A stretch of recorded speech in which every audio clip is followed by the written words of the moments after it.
मोहतरम अस्तिज़ इकराम अस्सलाम वालेकुम। मैं मोहसिन अफ्ताश नमद पब्लिशर्स की जानिब से, और आज की इस वीडियो में हम बात करेंगे सफ़ा नंबर 62 की, जो कि नॉलेज व्हील उर्दू सीरीज़ में मौजूद है।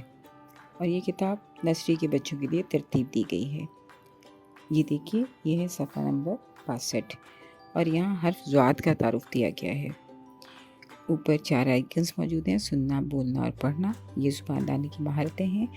और बच्चे यहाँ पर जो सरगर्मी करेंगे वो है मिलाना, यानी बच्चे यहाँ तस्वीरों को मिलाएंगे। एक QR कोड मौजूद है जिस पर कि कहानी लिखा है। आप इसे स्कैन करेंगे तो बच्चों को कहानी सुनवा सकेंगे। तो सबसे पहले इस QR कोड को स्कैन करें और बच्चों को ज़ुआद से मुताल्लिक़ कहानी सुनवाएं। कोशिश कीजिए कि बच्चे ज़ुआद से शुरू होने वाले अल्फाज पर ज़्यादा तवज्जो दे पाएँ। उसके बाद बच्चों को बोर्ड पर लिख के बताइए कि ये ज़ुआद है, ये ज़ुआद की बड़ी शक्ल है और ये ज़ुआद की छोटी शक्ल है। ये ज़ुआद की बड़ी शक्ल है और ये ज़ुआद की छोटी शक्ल है। साथ साथ बच्चों को बताइए कि ज़ुआद, इसका नाम है ज़ुआद और इसकी आवाज़ है ज़। नाम है ज़ुआद और इसकी आवाज़ है ज़। नाम है ज़ुआद और इसकी आवाज़ है ज़। बच्चों से ज़्यादा मशक़ करवाइए ताकि बच्चे हर्फ की आवाज़ को पहचान सकें और हर्फ के नाम को भी जानें और हर्फ की शक्ल को भी पहचान लें। उसके बाद बच्चों से कहिए कि वो कहानी को याद करें और कहानी में मौजूद ज़ुआद से शुरू होने वाले अल्फाज के बारे में बताएं। जब बच्चे कहानी को याद करें और कहानी में मौजूद ज़ुआद के अल्फाज को बता चुकें तो फिर आप तस्वीर में मौजूद तारुफ करवाइए। तो आप बच्चों को बताइए कि ये है ज़ईफ़, ज़ईफ़, ज़ईफ़। ये है ज़िया, ज़िया। और ये सब जो है ये एक ज़ियाफ़त पे मौजूद हैं। तो ये ज़ियाफ़त है। ज़ियाफ़त, ज़िया और ज़ईफ़, इनकी शुरू की आवाज़ है ज़। ज़ ज़ईफ़, ज़ ज़ईफ़, ज़ ज़ईफ़, ज़ ज़िया, ज़ ज़िया, ज़ ज़ियाफ़त, ज़ ज़ियाफ़त। बच्चों को अल्फाज और अल्फाज की इब्तदाई आवाज़ के ताल्लुक़ को वाज़ेह कीजिए और उनको समझने में उनकी मददगार साबित हों। उसके बाद बच्चों को ज़िया, ज़ईफ़ और ज़ियाफ़त पढ़ना सिखाएं। वो हम फ्लैश कार्ड की मदद से पढ़ना सिखाते हैं। इन अल्फाज के फ्लैश कार्ड बनाएं और बच्चों को फ्लैश कार्ड की मदद से इन अल्फाज का तारुफ दें और फिर बच्चों से पूछें कि ज़ियाफ़त कहाँ है या ये क्या लिखा है। तो बच्चे जब ये बता सकें आपको तो आप ये जान जाएंगे कि बच्चे अब इन अल्फाज को पढ़ सकते हैं। उस पर बच्चों को बताइए कि अल्फाज का मजमुआ होते हैं, अल्फाज हरूफ का मजमुआ होते हैं।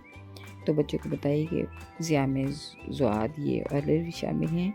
ज़ईफ़ में ज़ुआद, ऐन, ये और फ़े शामिल हैं। और ज़ियाफ़त में ज़ुआद, ये, अलिफ, फ़े और ते शामिल हैं। बच्चों को ये सब वाज़ेह कीजिए और बच्चों से जोड़ तोड़ करवाइए। उसके बाद तख्लीकी महारत, दी गई तस्वीर को उनके नामों से मिलाएं। तो सबसे पहले बच्चों को तस्वीरें दिखा के उनके नाम पूछिए और ये देखिए कि बच्चे इन तस्वीरों को पहचानते हैं। उसके बाद आप अल्फाज बच्चों से पूछिए कि ये क्या है। जब आपको यकीन हो जाए कि बच्चे अल्फाज को पढ़ना जानते हैं तो फिर बच्चों से कहिए कि अल्फाज को उसकी तस्वीर से मिलाएं।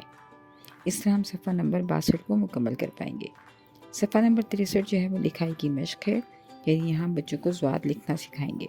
तो सबसे पहले जो वीडियो है उसको स्कैन कीजिए और हर्फ की बनावट के बारे में बच्चों को बताइए। उस पर बच्चों से कहिए कि पेंसिल को नुक्ता आगाज़ पे रखें, तीर के साथ साथ लिखें और ये है ज़ुआद की बड़ी शक्ल। ऊपर एक नुक्ता भी लगाएं। बच्चों पे वाज़ेह कीजिए कि स्वाद और ज़ुआद एक जैसी शक्ल के होते हैं, सिर्फ इनमें नुक्ते का फ़र्क होता है। स्वाद पे कोई नुक्ता नहीं होता, ज़ुआद पे एक नुक्ता होता है। बच्चों से ज़ुआद की छोटी शक्ल और बड़ी शक्ल खुद से लिखवाएं।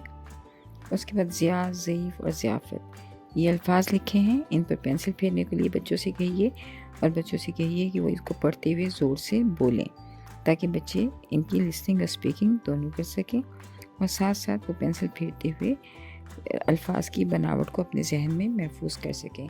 इस तरह आगे जाकर उनको इन अल्फाज को लिखने में बहुत आसानी होगी। शुक्रिया। बच्चों को हर्फ ज़ुआद की दुरुस्त अंदाज से बनावट की नज़म, छोटी सी एक आंख बनाएं, छोटी सी गर्दन, बड़ा सा पेट, ज़ुआद के ऊपर एक नुक्ता, आधा ऊपर आधा नीचे, गाकर सिखाएं।